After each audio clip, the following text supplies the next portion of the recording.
Welcome po sa Firebird Display Center.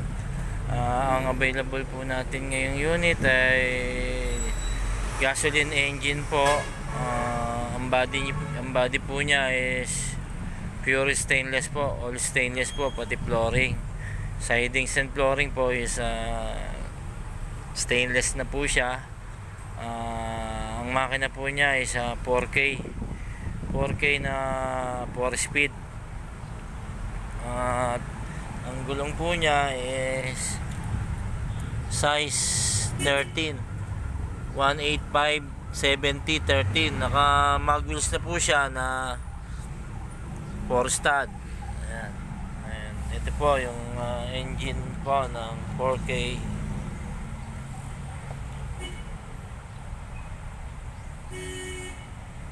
Engine po yan. Stainless po lahat ang ano niya, body all stainless po. Yan po yung bumper niya sa harap, medyo simple lang po, may tubo, may bull bar na po siya sa harap.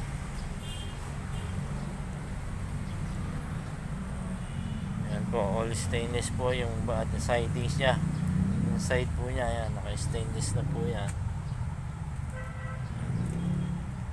Then ito po yung top load carrier. Magandahan po dito, nabubuksan po yung dito sa likod niya, just in case po na pwede yung kargahan. Pwede rin po ito sa mga pang negosyo, for business po na pang family. Ayan po, natatanggal po itong trapal na to. Ayan, hindi ko na po tatanggalin sa ngayon. Baga removable to yung trapal na yan sa gitna.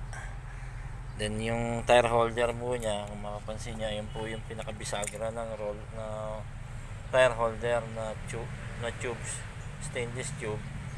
Then pag inopen niyo po siya dito, ayan po, nasuswing po siya to swing dito po sa side. Ayan, may open po yan. Yun naman pong bangko sa loob, removable yan. Pwede niyo pong i-push yan dun sa loob. Pwede niyo po siyang i-pull out sa labas kung sakali po na kakargahan na ng maraming karga at hindi nyo na kailangan ng upuan sa loob, pwede po tanggalin ho yan. May mga socket naman po yung mga speaker wire nya, kaya pwede nyo pong i-pull out kung sakali pong marami-rami kayong ikakarga sa sakaling ganito pong design ng mapili nyo. Ayan po yung ating pure stainless po na body, 4K po, 4 speed. Mamaya pakikita ko, ikot po tayo para makita po natin yung loob niya. Ayan po yung ating stainless na 4K engine. So, tingnan po natin dito sa loob.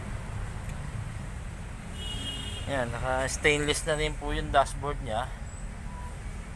Ayan, may with console box po siya.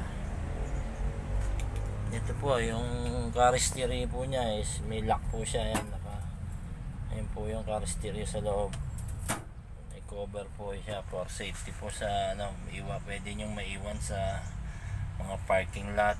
Then yun po yung mga mechanical gauge. Then ayun po, kagandahan po, mayroon mga charging po ng lighter po para sa mga accessories, o mag-charge po kayo ng mga cellphone or may mga bluetooth, USB po, USB charging. Yan niyo po may adapter po siya ng USB.